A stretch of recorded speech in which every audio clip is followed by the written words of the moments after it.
that moves us into this idea of judgment. Does God just let things go on and on and on? Just, hey, it's all a big party. Relax, don't worry, everything's going to be fine. Or does he hold us to an account? Does he hold unrighteous people to account? I think we probably answer yes. But does he hold righteous people to an account? I think so. Let's take a look at 1 Peter.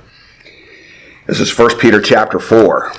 Could someone read verses 14 through 17?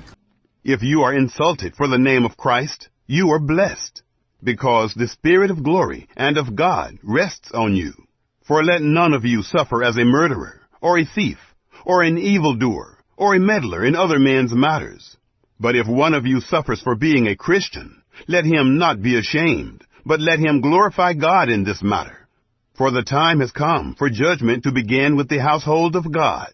If it begins first with us, what will happen to those who don't obey the good news of God? Verse 14 says, look, hey, if you're reviled for the name of Messiah, what's your state, spiritual state? Blessed. Yeah, you're blessed. That's a blessing. If people hate you because of you stand for Messiah. Because the Spirit of glory of God rests on you, even though you're reviled. Verse 15.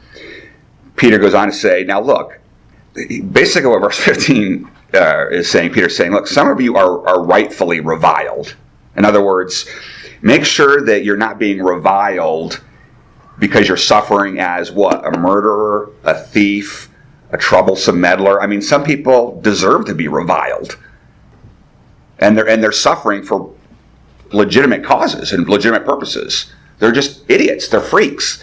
They're disobedient. They're lawbreakers, and they're going to suffer for it. But verse 16, if you're doing the right thing, and if anyone suffers as a Christian, and that's the only reason they're suffering, there's no shame in that. But it's to glorify his name. Now, this brings us to question 2 in the worksheet.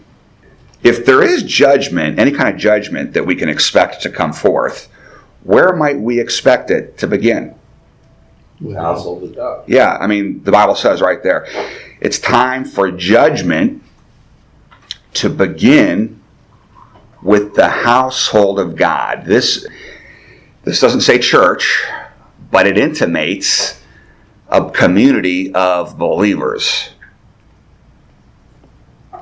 And some of you may have heard this. I don't know if it's Jerry Falwell or Graham. But anyone hear this saying? It's, if God doesn't judge America, he owes Sodom and Gomorrah an apology. I mean, that sounds pretty good. And wow. But actually, it'd be more biblical to say this. If God doesn't judge the church, he owes Sodom and Gomorrah an apology.